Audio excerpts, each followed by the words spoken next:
2-3. 2-10, mă. Partitura. Să nu ia vântul. Să nu suflați.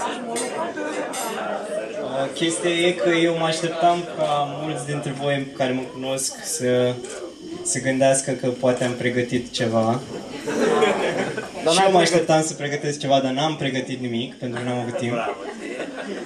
Așa În te lauzi. schimb, dimineața pe ultima sută am făcut ceva așa asemănător chiar cu porunca, deci eu cam luat-o o țică.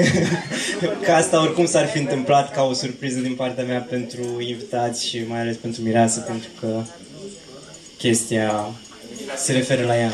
Bine că ne-a atenționat. Bine că e o chestie. Da. Oricum, că s-ar putea să cânt cam prost, să nu se înțeleagă 4 versuri. Cine e cea mai bună fată ce în alb e îmbrăcată, de un voal acoperită, fiindcă astăzi se mărită. Fericitoare. Vrei să găsim cine-i? Păi îți dau câteva indicii. E cu minte și frumoasă. Ancuța a mea mireasă.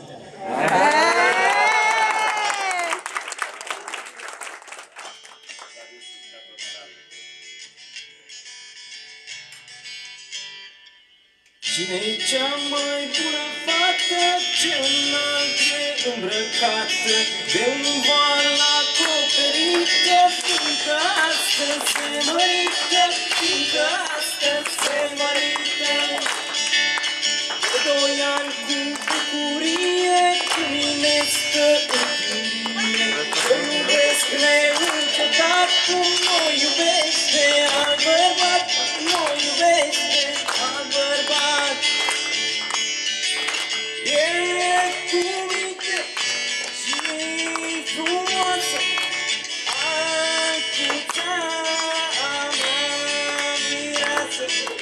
E cu minte și frumoasă, Ancuța a Cât mai bine o leacă.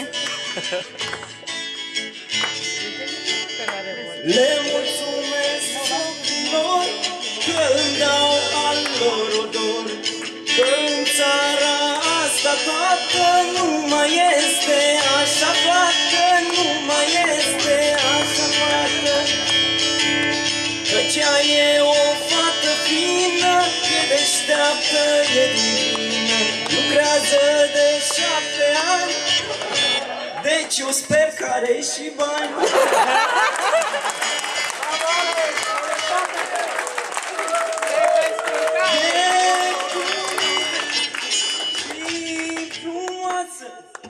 Ancuța mea mireasă, e cu minte și e frumoasă. Ancuța mea mireasă. Și o strofă pentru surori cu dedicație specială.